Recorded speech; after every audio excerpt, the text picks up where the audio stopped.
今日は財務省に言いたいことがあります。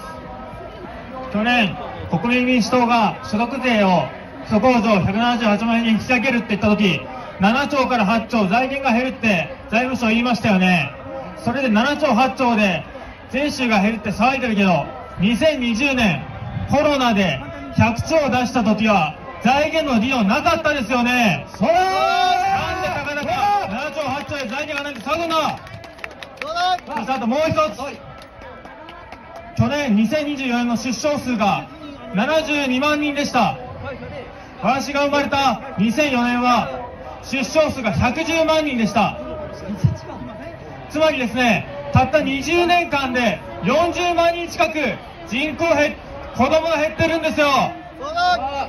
将来世代のために、将来世代のための国とか言いながらね、将来世代が減ってるじゃないか。